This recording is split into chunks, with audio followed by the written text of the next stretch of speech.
Hello guys, तो कैसे हैं आप सब? आई होप बढ़िया होंगे एंड हेल्दी होंगे इस कोरोना पैंडेमिक में। आज की वीडियो में हम बात करने वाले हैं पार्टनरशिप। अब तक हम लोग सोल प्रोप्राइटरशिप के बारे में और ज्वाइंट हिंदू फैमिली बिजनेस के बारे में जान चुके हैं। आज की वीडियो में हम जानेंगे पार्टनरशिप के बारे में कि पार्टनरशिप क्या होता है, इसके क्या करेक्टरिस्टिक्स होते हैं, इसकी मेरिट्स कौन सी होती हैं, इसकी लिमिटेशंस कौन से होते हैं, ये सब हम जानेंगे आज की वीडियो में। तो वीडियो को स्टार्ट करने से पहले अगर आप लोगों ने अब तक चैनल सब्सक्राइब नहीं किया है तो भाई जल्द से जल्द चैनल को सब्सक्राइब करें और वीडियो को देखते रहें और सीखते रहें पार्टनरशिप के बारे में। तो आइए स्टार्ट करते हैं वीडियो को। तो सबसे पहले बात करेंगे पार्टनरशिप की मीनिंग के बारे में। सर, पार्टनरशिप की मीनिंग क्या होती है? तो एक बेसिक सा अगर आपको स्ट्रक्चर बताऊं पार्टनरशिप का, तो इसमें बेसिकली 2 पर्सन होते हैं। ठीक है, यानी कि ऐसा बिजनेस जिसको चलाने के लिए 2 पर्सन चाहिए। ठीक है, और वो 2 पर्सन जो है मिलकर उस बिजनेस में पैसा लगाते हैं और मिलकर ही उस बिजनेस का प्रॉफिट या लॉस बांटते हैं आपस में। That is called partnership. अब जरा मैंने यहां पे जो लिखा है, इसकी लाइंस लिखी, वो लाइंस अगर पढ़ते हैं फिर आपको और अच्छे से समझ आ जाएगा। तो देखो दोस्तों, यहां क्या लिखा हुआ है? Partnership means that form of organisation in which 2 or more than 2 persons willingly join hands and agree to run some lawful business। यानी कि ऐसा बिजनेस जिसमें 2 या 2 से ज्यादा पर्सन अपनी इच्छा से हैंड ज्वाइन करते हैं और ये डिसाइड करते हैं कि हम लोग बिजनेस चलाएंगे और बिजनेस कैसा? Lawful business. ठीक है, देन बात करते हैं they all invest capital in the business, make use of collective managerial ability and share profit and loss among themselves.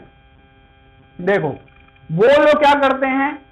Invest करते हैं कैपिटल का अमाउंट जो भी बनता है बिजनेस में, जितना भी उनको कैपिटल चाहिए, मतलब जिस टाइप का उन्होंने बिजनेस चुना है उस बिजनेस के अंदर जितना भी कैपिटल रिक्वायरमेंट है वो दोनों साथ मिलकर लेके आते हैं। कैपिटल मतलब अपनी अपनी कॉन्ट्रीब्यूशन देते हैं। ठीक है, फिर बात करते हैं भाई वो लोग क्या करते हैं, जो बिजनेस है उनका, उसको चलाने के लिए अपनी अपनी मैनेजरियल एबिलिटी का कलेक्टिवली यूज करते हैं, मतलब साथ में मिलकर कोई भी डिसीजन लेते हैं बिजनेस के फायदे के लिए। ठीक है, और जो प्रॉफिट उनका होता है या जो भी लॉस होता है वो आपस में बांट लेते हैं।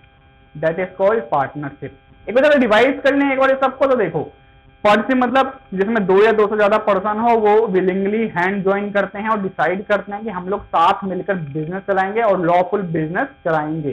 ठीक है, दूसरा वो लोग जो है साथ मिलकर जो है क्या करते हैं, कैपिटल का अमाउंट इन्वेस्ट करते हैं और अपनी मैनेजरियल एबिलिटी का कलेक्टिवली यूज करते हैं अपने बिजनेस के फायदे के लिए, डिसीजन लेने के लिए, और साथ में प्रॉफिट या लॉस को वो आपस में डिवाइड कर लेते हैं, मतलब कि इक्वली बांट लेते हैं।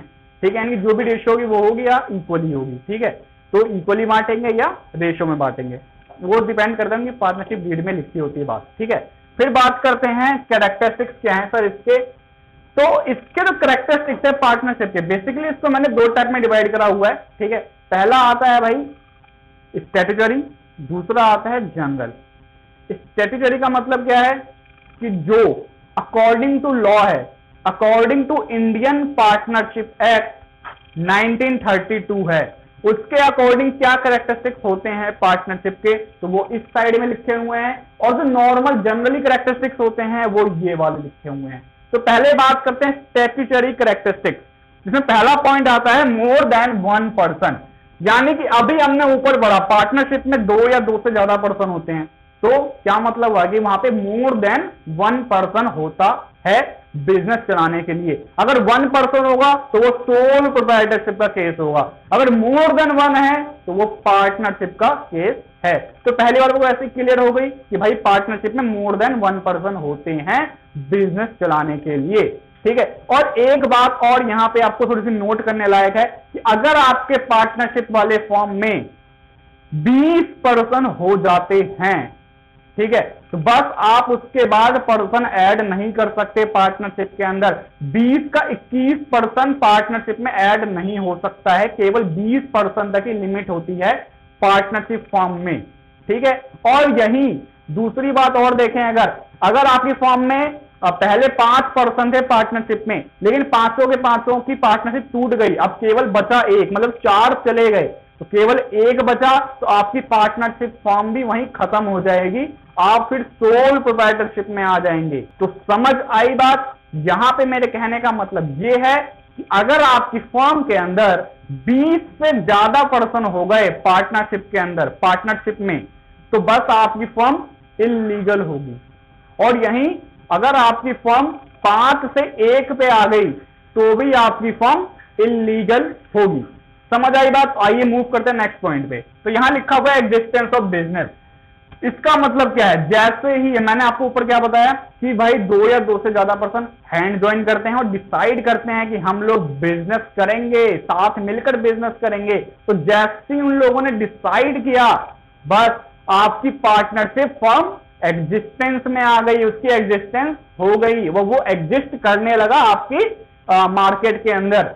तो that is existence of business का मतलब क्या है, जैसे सबने डिसाइड किया कि हम लोग बिजनेस करेंगे, वैसी पार्टनरशिप एग्जिस्ट कर गई। फिर बात करते हैं next point which is contractual relationship. अब मैंने ऊपर आपको बताया कि भाई 2 या 2 से ज्यादा पर्सन हैंड ज्वाइन करते हैं, डिसाइड करते हैं कि हम लोग बिजनेस करेंगे, तो जैसे ही उन लोगों ने डिसाइड किया तो वो लोग अपने बीच में एग्रीमेंट भी बनवा लेते हैं जिसमें सारी बातें लिखी होती हैं कि हम लोगों ने इस डेट को डिसाइड किया है बिजनेस करने के लिए, हम लोग इतना इतना कैपिटल लगाने वाले हैं, हम लोग इतने इतने रेशो में प्रॉफिट या लॉस बांटने वाले हैं। ठीक है, तो उन सब के बीच में क्या होता है, कॉन्ट्रैक्चुअल रिलेशनशिप होता है, वो सब एक कॉन्ट्रैक्ट में बंधे होते हैं ताकि कल को फ्यूचर में कोई पर्सन धोखा न देते, भाई वो ये ना कह दे कि मैंने ज्यादा कैपिटल लगाया था या मेरे को ज्यादा प्रॉफिट मिलना चाहिए था। तो इसलिए वो लोग आपस में एग्रीमेंट बना लेते हैं कि हम लोग ने ये डिसाइड किया है ताकि कल को कोई अपनी बात से मुकर ना जाए। तो ये इसलिए बोला गया कॉन्ट्रैक्ट में सब लोग बंधे होते हैं एक दूसरे के साथ। ठीक है, कॉन्ट्रैक्ट के थ्रू बंधे हुए होते हैं, तभी पार्टनरशिप क्रिएट होती है। फिर बात करें next point, profit motive and sharing of profit. Business कोई सा भी हो, चाहे सोल प्रोप्राइटरशिप हो, चाहे जॉइंट हिंदू फैमिली बिजनेस हो, अब चाहे ये पार्टनरशिप क्यों ना हो, भाई हर बिजनेस का मोटिव क्या होता है सर, प्रॉफिट प्रॉफिट प्रॉफिट। कोई पर्सन क्या ये सोच कर बिजनेस करता है कि मुझे लॉस कमाना है, मुझे बहुत सारा लॉस करना है, ऐसा तो नहीं होता ना। हर कोई ये सोचता है भाई मुझे प्रॉफिट कमाना है, मेरे को अपने बिजनेस को आगे से आगे लेके जाना है, तो प्रॉफिट मोटिव तो हर किसी का होता है, तो पार्टनरशिप का भी होगा प्रॉफिट मोटिव। दूसरा इसमें एक पॉइंट ऐड हो जाता है कि भाई वो जो पार्टनरशिप है उसका प्रॉफिट मोटिव तो है, लेकिन साथ में जो प्रॉफिट उसने कमाया उसको बाकी पार्टनर्स में डिवाइड करना भी उसका मोटिव रहता है। कि मतलब कि मान लो 5 पार्टनर हैं एक फर्म के अंदर, तो पांचों में प्रॉफिट डिवाइड होगा, जो भी रेशियो होगी उस रेशियो में, नहीं तो जो इक्वल इक्वल डिवाइड हो जाएगा। ठीक है, तो फिर बात करते हैं next point, principal agent relationship. अब इस पॉइंट का मतलब क्या है कि भाई किसी भी पार्टनरशिप फर्म के अंदर जो पार्टनर्स होते हैं वो एक टाइम पे प्रिंसिपल भी होते हैं, तो एक टाइम पर एजेंट भी बन जाते हैं। अब आप बोलोगे सर ये कैसे पॉसिबल है कि एक पार्टनर प्रिंसिपल भी है खुद ही और खुद ही एजेंट भी है। तो सबसे पहले आपको ये बात समझनी पड़ेगी भाई प्रिंसिपल एजेंट आखिर होता क्या है। तो प्रिंसिपल का मतलब क्या है कि भाई देखो कोई एक बॉस है, उस बॉस को किसी तीसरे की तरफ से कोई काम दिया गया, ठीक है, और उस बॉस ने अपने से छोटे लेवल के एक पर्सन को क्या दिया, वो काम ट्रांसफर कर दिया। तो ट्रांसफर जिसको करा यानी कि जो बॉस है उसको बोला जाएगा प्रिंसिपल, और ट्रांसफर जिस पर्सन को करा यानी कि अपने से छोटे लेवल को पर्सन को करा तो उसको बोला जाएगा एजेंट। और जो ये तीसरा पर्सन है जो उसको काम देगा कंप्लीट करने के लिए कुछ भी, तो उसको तो कुछ भी बोल लो, ठीक है, वो मान लो कोई भी पर्सन हो गया, ठीक है, एनी पर्सन। तो एनी पर्सन का नाम क्या है डी, जो प्रिंसिपल है उसका नाम है ए। डी ने ए को बोला कि मेरे को जो है कोई फाइल है, फलाना फाइल है, 200 पेज की फाइल है, वो मेरे को कंप्लीट करके दो, 10 दिन के अंदर हो जाना चाहिए वो कंप्लीट। ठीक है, ए ने बोला ठीक है भाई कंप्लीट कर देंगे। अब ए ने क्या करा, तो 100 पेज की जो फाइल है, 100 पेज, 200 में से 100 पेज जो है आगे एजेंट को, यानी कि एजेंट का नाम रख देता बी को ट्रांसफर कर दिए। ठीक है, और उसको क्या बोला कि मेरे को ये फाइल जो है 10 दिन के अंदर कंप्लीट करवा दो। 10 दिन ही, यहाँ पे 9 दिन कर लो इसको, एक दिन पहले उसने बोला कि मेरे को कंप्लीट करके दे दो 9 दिन के अंदर ही। ठीक है, तो प्रिंसिपल कौन था? ए। एजेंट कौन था? बी। अब एजेंट ने क्या करा? 100 पेज कंप्लीट भी कर दिए, नो डाउट उसने भाई 9 दिन के अंदर एकदम टाइम पे काम कंप्लीट कर लिया, लेकिन उसने उसमें कुछ गलतियां कर दी थी जो ए ने वापस चेक नहीं करी, प्रिंसिपल ने चेक नहीं करी। एजेंट की गलती, उसने फाइल में क्या गलती थी वो चेक ही नहीं करी, और प्रिंसिपल ने क्या करा? वो फाइल जो आगे उसको डी को ट्रांसफर कर दी, डी को दे दी, भाई देखो आपकी फाइल कंप्लीट है, ठीक है। अब डी ने उसमें देख लिया गलती है इसके अंदर, तो उसने ए को बोला, ठीक है। अब ए कह रहा है देखो जी मेरी गलती नहीं है, मैंने फाइल तो उसको ट्रांसफर कर दी, बी को दिया था मैंने तो फाइल, ठीक है। तो डी ने क्या बोला कि मैंने तो फाइल आपको दी थी, तो कंप्लीट आपको करनी थी, इसके लिए जिम्मेदार आप हो, भले आप किसी और से भी करवा रहे हो फाइल तो ठीक है, लेकिन आपको चेक करना चाहिए था। तो कहने का मतलब क्या है कि आपके एजेंट की गलती है तो आप जानो, मेरे को क्या करना है इसके अंदर, ठीक है।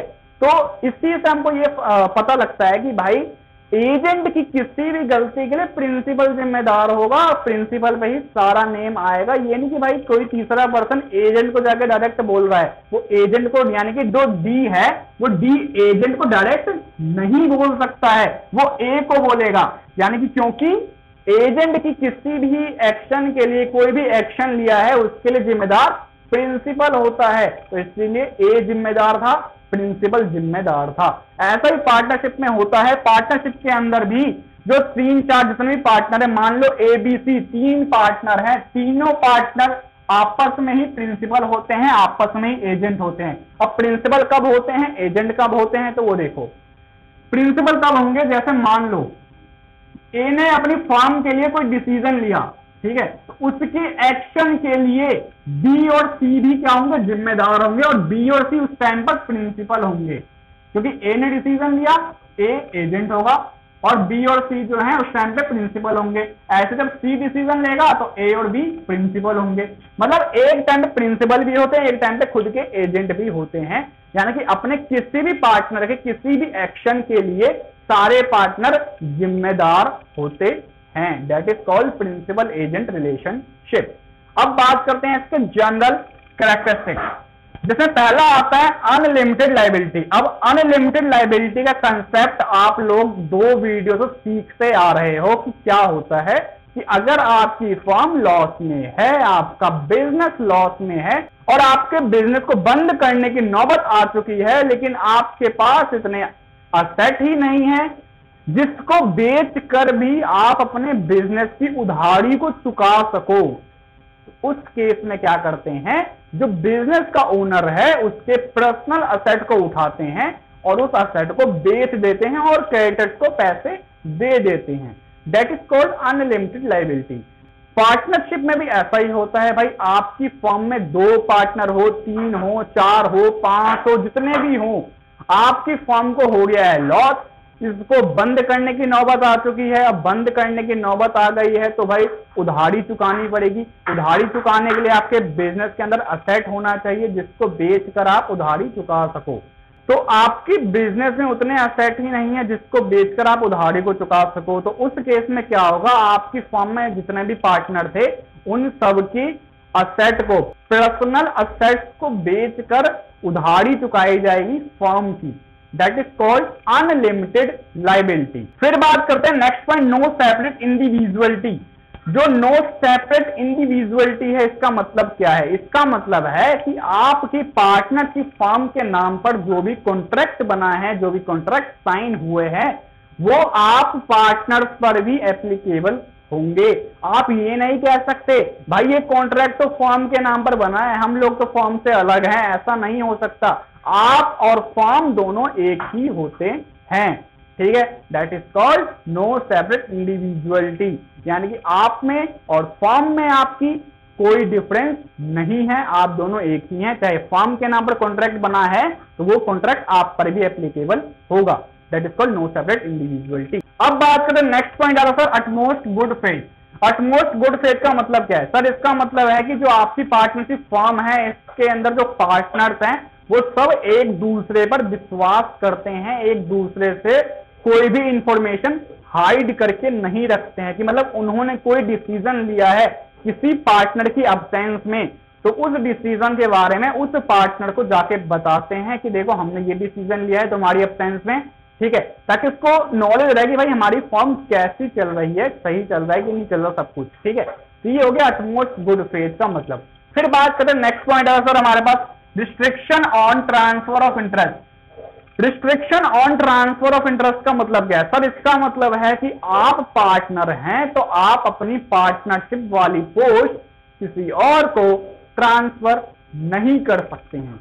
इट मीन्स कहने का मतलब क्या है, ट्रांसफर नहीं कर सकते का मतलब है कि जब तक आपके बाकी पार्टनर को उस तीसरे पर्सन पे, यानी कि जिसको आप एडमिट करना चाह रहे हैं अपने पार्टनरशिप के अंदर अपनी जगह पर, उस पर्सन पर जब तक बाकी पार्टनर्स को विश्वास ना हो जाए, उनको ऐसा ना लग जाए कि भाई ये ट्रस्टवर्दी पर्सन है, इसको हम पार्टनरशिप में इसकी जगह पर एडमिट कर सकते हैं, तब तक आपके ऊपर रिस्ट्रिक्शन रहती है कि आप किसी को भी अपनी पार्टनरशिप दे दें।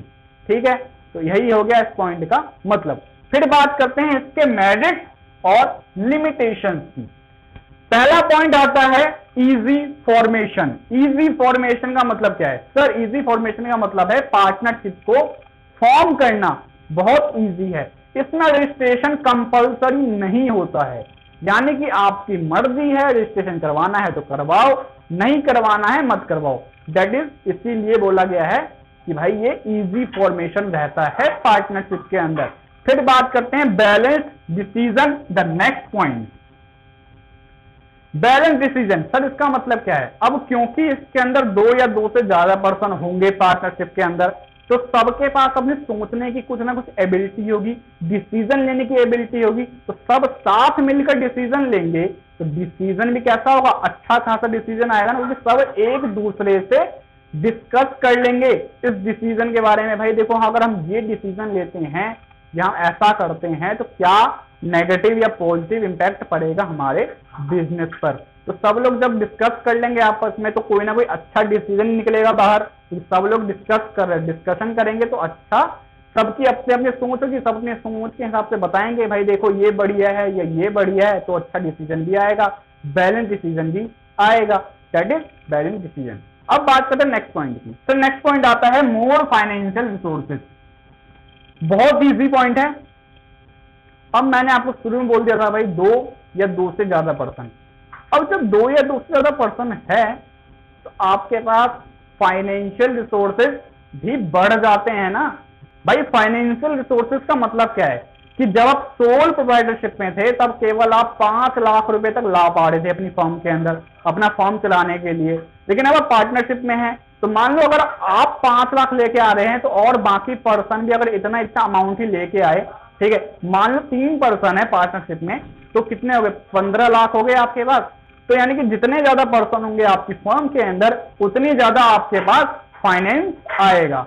तो इसलिए बोला गया मोर फाइनेंशियल रिसोर्सेज पार्टनरशिप में अवेलेबल होता है। ठीक है सर, फिर बात करते हैं division of risk. Division of risk का मतलब क्या है सर? अब पार्टनरशिप में क्या होता है कि सारे पार्टनर्स मिलकर प्रॉफिट तो शेयर करते हैं, लेकिन कल को अगर लॉस हो गया तो क्या करेंगे? लॉस को भी डिवाइड करेंगे। क्योंकि पहले सोल प्रोप्राइटरशिप में क्या होता था कि भाई जो एक पर्सन है अगर कोई लॉस हो गया बिजनेस को, सारा का सारा बर्डन उसी पे पड़ता था। लेकिन पार्टनरशिप में क्या होता है, किसी एक पर्सन पे सारा का सारा बर्डन ना पड़ के वो लॉस डिवाइड हो जाता है जितने भी पार्टनर्स होते हैं उन सबके बीच। ठीक है, that is called division of risk. तो फिर बात करते हैं नेक्स्ट पॉइंट, सीक्रेसी। सीक्रेसी का मतलब क्या है कि बिजनेस से रिलेटेड जो भी इंफॉर्मेशन है वो सीक्रेट रहती है पार्टनरशिप के अंदर, यानी कि वो बाहर लीक नहीं होती है, क्योंकि सारे पार्टनर्स एक दूसरे पर फेथ करते हैं। कोई भी जो है क्या करेगा, बिजनेस की इंफॉर्मेशन को बाहर लीक करने की भूल नहीं करेगा। तो इसलिए बोल सकते हैं यहां पर सीक्रेसी भी होती है। ठीक है, तो फिर बात करते हैं इसके कुछ लिमिटेशंस की। इसमें पहला पॉइंट आता है अनलिमिटेड लायबिलिटी। ये पॉइंट तो आपको पता लग ही चुका है, कितनी बार आप पढ़ चुके हैं उस पॉइंट को। अनलिमिटेड लायबिलिटी आपको पता लग चुका है तो इसको हम नहीं पढ़ेंगे, अगले पॉइंट मूव करते हैं। Sir limited resources.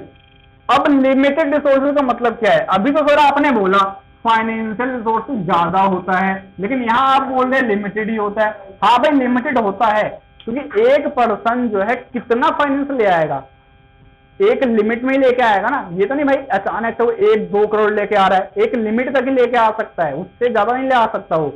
इसलिए बोल सकते हैं लिमिटेड रिसोर्सेज रहता है पार्टनरशिप के अंदर, कि भाई कोई भी पर्सन चाहे कितने से कितना बड़ा ही रिच क्यों ना हो, लेकिन वो एक लिमिट तक ही पैसा ला सकता है अपनी बिजनेस के अंदर, तो इसलिए बोला गया limited resources. Sir next point आता है lake of harmony. Sir lake of harmony का मतलब क्या है? सर लेक ऑफ हार्मनी का मतलब है कि आपका पार्टनरशिप बिजनेस तभी सक्सेस पा सकता है जब आपके पार्टनर्स के बीच में क्या हो, एक म्यूचुअल अंडरस्टैंडिंग हो और आप एक दूसरे के साथ कोऑपरेट करके चलते हो, तभी आपके बिजनेस को सक्सेस मिल पाएगा। That is called harmony. लेकिन इसी हार्मनी की कमी होती है पार्टनरशिप के अंदर। वो कैसे होती है? आपके पार्टनरशिप के अंदर मान लो 10 पर्सन है, 10 पर्सन का क्या होगा, सबका सोचने का तरीका अलग होगा, सब अपने अपने वे में अलग अलग तरीके से सोचेंगे, ठीक है। इसी में कोई डिसीजन लेना था, एक पर्सन नंबर 1 और पर्सन नंबर 2, ठीक है, इन दोनों को हम खाली बात करेंगे अभी। मान लो पर्सन नंबर 1 ने कोई ओपिनियन रखा अपना उसने विचार रखा, देखो भाई मेरे को ना ये चीज सही लगता है, हमको ना ये डिसीजन लेना चाहिए। लेकिन पर्सन 2 को क्या लगा, उसको लगा ये डिसीजन गलत है, ये पर्सन 1 जो है मेरे साथ धोखा कर रहा है, हम लोगों के साथ धोखा कर रहा है, ठीक है। तो उसने बोला देखो भाई तुम्हारा डिसीजन गलत है, मुझे इससे ऑब्जेक्शन है। तो यही बात मैं आपको यहाँ पे कहना चाह रहा हूँ कि देखो मान लो पर्सन नंबर 1 का तो डिसीजन एकदम बिजनेस के फायदे के लिए था, लेकिन पर्सन नंबर 2 ने बेफालतू में उसको ऑब्जेक्शन कर दिया। तो इसी को कहते हैं लेक ऑफ हार्मनी का नुकसान। हार्मोनी नहीं होगी आपके बिजनेस के अंदर तो आपका नुकसान होगा बिजनेस का, क्योंकि डिसीजन वो अच्छा डिसीजन था, लेकिन यहां पर जो पर्सन 2 ने बेफालतू में ऑब्जेक्शन करा और वो उसका क्या हुआ, नुकसान हो गया बिजनेस का, ठीक है। तो यही बोला गया लेक ऑफ हार्मनी। अगर हार्मनी नहीं रहेगी तो आपके बिजनेस का ही नुकसान है, और यही सबसे बड़ी लिमिटेशन इसकी यही है कि आपके बिजनेस में हार्मनी नहीं रहती है पार्टनरशिप वाले केस में, ठीक है। तो नेक्स्ट पॉइंट है लेक ऑफ कंटिन्यूटी। आपका जो पार्टनरशिप बिजनेस है ये कभी भी बंद हो सकता है। इस पॉइंट का मतलब यही है कि ये कंटिन्यू नहीं रह सकता है, यानी कि आपके पार्टनरशिप के अंदर मान लो पहले 5 पर्सन थे, अब वो अचानक से ही क्या हुआ, 4 पर्सन चले गए, बचा सिर्फ 1 पर्सन। अब 1 पर्सन से पार्टनरशिप तो हो नहीं सकता, वो सोल प्रोप्राइटरशिप में आ गया और पार्टनरशिप उसकी खत्म हो गई, ठीक है। ये तो गया एक केस। अब दूसरा केस, आपके बिजनेस में 2 पर्सन है, ठीक है, उसमें से किसी एक की क्या हुआ, डेथ हो गई, बचा केवल 1 पर्सन, पार्टनरशिप खत्म हो गई वहीं पे। That is called lake of continuity. ये कंटिन्यू नहीं रहता है, कभी भी कुछ भी हो सकता है इसके अंदर। तो नेक्स्ट पॉइंट होगा लेक ऑफ पब्लिक फेथ। अब मैंने आपको क्या बोला, यहाँ पे सीक्रेसी होती है पार्टनरशिप के अंदर, मतलब बिजनेस की कोई भी इंफॉर्मेशन बाहर लीक नहीं होती है। जब पब्लिक को बिजनेस के इंफॉर्मेशन के बारे में पता ही नहीं होगा, वो किस हिसाब से विश्वास करेंगे बिजनेस के ऊपर कि बिजनेस अच्छा चल रहा है कि इसको लॉस हो रहा है। अब मान लो क्रेडिटर्स हैं, क्रेडिटर्स क्या करते हैं, बिजनेस को लोन देते हैं, ठीक है। तो इस बिजनेस को लोन तभी देंगे, मान लो इस बिजनेस का नाम है एबीसी लिमिटेड, ठीक है। जब इस एबीसी लिमिटेड का फाइनेंशियल कंडीशन, इकोनॉमिकल कंडीशन अच्छा होगा तभी इसको लोन मिल सकता है। और जब ये अपनी कंडीशन के बारे में बाहर पब्लिक में बता ही नहीं रहे हैं तो इनको लोन कौन देगा, किस हिसाब से देगा, किस बेसिस पे देगा, that is lake of public faith. तो यही है हमारा बिजनेस का, पार्टनरशिप बिजनेस का सबसे बड़ा limitation, lake of public faith, कि आपका पब्लिक जो है आप पे विश्वास ही नहीं कर रहा है कि आपकी कंडीशन क्या है, क्योंकि उसको तो पता ही नहीं है आपके बिजनेस के बारे में, आपको प्रॉफिट हो रहा है कि आपको लॉस हो रहा है, that is called lake of public faith. अब बात करते हैं next point, types of partnership. Partnership कितने टाइप के होते हैं? सर बेसिकली 3 टाइप के होते हैं। सर पहला आता है जनरल एंड लिमिटेड पार्टनरशिप, जिसमें सबसे पहले बात करेंगे जनरल पार्टनरशिप के बारे में। सर जनरल पार्टनरशिप का मतलब क्या है? सर इसका मतलब है कि ऐसी पार्टनरशिप जिसमें आप पैसा भी इन्वेस्ट करते हो, प्रॉफिट या लॉस में भी हिस्सा रखते हो और आपकी लायबिलिटी भी अनलिमिटेड हो, that is called general partnership. यानी कि वही जो हम आपको ऊपर पढ़ रहे थे भी, इसी को बोलते हैं जनरल पार्टनरशिप। फिर बात करेंगे लिमिटेड पार्टनरशिप। तो जो लिमिटेड पार्टनरशिप होता है इसके अंदर क्या होता है कि आपकी लायबिलिटी लिमिटेड होती है, यानी कि ऐसी फॉर्म पार्टनरशिप की जिसमें लायबिलिटी आपकी लिमिटेड हो, that is called limited partnership. और इसको हम 2 टाइप में डिवाइड करते हैं। पहला आता है इसके अंदर जनरल पार्टनर आता है इसमें, दूसरा आता है स्पेशल पार्टनर। जो जनरल पार्टनर है उसका तो भाई लायबिलिटी अनलिमिटेड रहता है, लेकिन जो स्पेशल पार्टनर है उसकी लायबिलिटी लिमिटेड रहती है। तो इसीलिए बोला गया है इसके अंदर लिमिटेड पार्टनरशिप में एक जनरल पार्टनर होना चाहिए और बाकी भले ही स्पेशल क्यों ना हो, मतलब कि एक जनरल पार्टनर तो होना ही चाहिए लिमिटेड पार्टनरशिप में, बाकी सारे जो हैं भले ही स्पेशल क्यों ना हो। फिर बात करते हैं इसके नेक्स्ट टाइप, जिसका नाम है partnership at will and particular partnership. Partnership at will का मतलब है कि अपनी इच्छा से पार्टनरशिप चुनना, यानी कि कोई पर्सन उसने अपनी इच्छा से पार्टनरशिप में आ गए, that is partnership at will. यानी कि यही हमने जो ऊपर पढ़ा भी पार्टनरशिप एट विल, कि अपनी इच्छा से पार्टनरशिप में आ गए। फिर एक दूसरा पॉइंट है पर्टिकुलर पार्टनरशिप, यानी कि एक पर्टिकुलर प्रोजेक्ट के लिए पार्टनरशिप में आए हैं, जैसे वो प्रोजेक्ट खत्म होगा आपकी पार्टनरशिप भी खत्म होगी, that is called particular partnership. फिर बात करते हैं next point, legal and illegal partnership. Legal partnership का मतलब क्या है, यानी कि ऐसी पार्टनरशिप जो इंडियन पार्टनरशिप एक्ट 1932 के सभी गाइडलाइंस को फॉलो करती हो, दैट इज लीगल पार्टनरशिप। ठीक है, और जो फॉलो नहीं करती है that is called illegal partnership. अब देखो इंडियन पार्टनरशिप एक्ट क्या कहता है, किसी पार्टनरशिप फॉर्म के लिए रजिस्ट्रेशन कंपलसरी नहीं है। ठीक है, अब रजिस्ट्रेशन कंपलसरी नहीं है तो इसका मतलब ये नहीं कि वो इंडियन पार्टनरशिप एक्ट के गाइडलाइंस को भी नहीं मानेंगे। ठीक है, इसीलिए आपने रजिस्ट्रेशन करा हो चाहे नहीं करा हो, आपको इंडियन पार्टनरशिप एक्ट 1932 के सभी गाइडलाइंस को फॉलो करना होगा। तो ये हो गया हमारा टाइप्स ऑफ पार्टनरशिप भी खत्म। अब बात करते हैं टाइप ऑफ पार्टनर, जिसमें टाइप्स ऑफ पार्टनर हमने दो टाइप में डिवाइड करा हुआ है। पहला है फुल फ्लेज पार्टनर, पूरी तरीके से पार्टनर है, कोई इनको रोक नहीं सकता पार्टनर बनने से। दूसरा नॉट फुल फ्लेज, यानी कि आधे अधूरे पार्टनर। ठीक है, तो फुल फ्लेज पार्टनर पहला पॉइंट आता है sir active partner. Active partner का मतलब क्या है कि जो पैसा भी लगाते हैं, प्रॉफिट एंड लॉस में शेयर भी रखते हैं, लाइबिलिटी भी जिनकी अनलिमिटेड होती है, बिजनेस को चलाते भी अपनी मर्जी से, यानी कि अपना डिसीजन वो सब मिलजुल कर लेते हैं, that is called active partner. फिर बात करते हैं स्लीपिंग और डोरमेंट पार्टनर। सर स्लीपिंग और डोरमेंट पार्टनर का मतलब क्या है, ऐसे पार्टनर जो पैसा भी लगाते हैं, प्रॉफिट या लॉस में शेयर भी रखते हैं, उनकी लाइबिलिटी भी अनलिमिटेड होती है, लेकिन वो बिजनेस के लिए डिसीजन नहीं लेते हैं कोई भी। ठीक है, that is called sleeping partner. फिर बात करते हैं नेक्स्ट पॉइंट, सीक्रेट पार्टनर, यानी कि ऐसे पार्टनर जो पब्लिक को पता ही नहीं है उसके बारे में कि भाई वो पर्सन पार्टनर है इस फॉर्म के अंदर, that is called secret partner. यानी कि ये लोग क्या करते हैं, पैसा भी लगाते हैं, प्रॉफिट या लॉस में शेयर भी रखते हैं, और इनकी लाइबिलिटी भी अनलिमिटेड होती है, और ये बिजनेस के लिए डिसीजन भी लेते हैं, लेकिन किसी को पता नहीं लगने देते पब्लिक में कि भाई ये पार्टनर है इसके अंदर। ठीक है, that is called secret partner. फिर बात करते हैं नॉट फुल फ्लेज पार्टनर की, इसमें पहला आता है नॉमिनल पार्टनर, यानी कि ये ऐसे पार्टनर्स होते हैं जो खाली नाम के लिए होते हैं, मतलब ये ना तो पैसा लगाते हैं, ना प्रॉफिट या लॉस में कुछ रखते हैं अपना हिस्सा, ना इनकी लाइबिलिटी अनलिमिटेड होती है, और ना ही ये बिजनेस को एडमिनिस्ट्रेट करते हैं। ये खाली एक गुडविल के लिए एडमिट होते हैं, एक पर्टिकुलर इनकी गुडविल होती है जिसकी वजह से ये ऐड हो जाते हैं फॉर्म के अंदर एज अ पार्टनर। ठीक है, अब सवाल आता है कि भाई कोई पर्सन एक फॉर्म के अंदर नॉमिनल पार्टनर क्यों बनना चाहेगा। अब देखो ये कौन से केस में हो सकता है पॉसिबल, जैसे कोई पर्सन है उसके फादर की गुडविल अच्छी खासी मार्केट के अंदर, तो वो अपने फादर को जो है अपने बिजनेस में एज अ पार्टनर ऐड कर सकता है, तो that is called nominal partner. Sir next point आता है partner by estoppel holding out, यानी कि ऐसा पार्टनर जो रियलिटी में तो किसी फॉर्म में पार्टनर नहीं है, लेकिन वो उसने पब्लिक में अफवाह फैला रखी है कि वो फलाना फॉर्म में पार्टनर बन चुका है। ठीक है, तो इसको बोलते हैं partners by estoppel holding out. अब देखो, अब जो बोल दिया उसने कि मैं इस फलाना फॉर्म में पार्टनर हूं, तो उसको मान भी लिया जाएगा कि वो फलाना फॉर्म में पार्टनर है, भले ही रियलिटी में ना हो। तो इस केस में क्या होगा, देखो मान लो एक पर्सन है डी ने बोला मैं एबीसी लिमिटेड में पार्टनर बन चुका हूं, पार्टनर। ठीक है, अब एबीसी लिमिटेड को किसी पर्सन ने लोन दिया हुआ था। ठीक है, किसी कैटर से एबीसी लिमिटेड ने लोन ले रखा था। ठीक है, लेकिन एबीसी लिमिटेड वो लोन पे नहीं कर पाया, वापस से उसको दे नहीं पाया। ठीक है, किसी पर्सन को जिससे उसने लोन लिया था।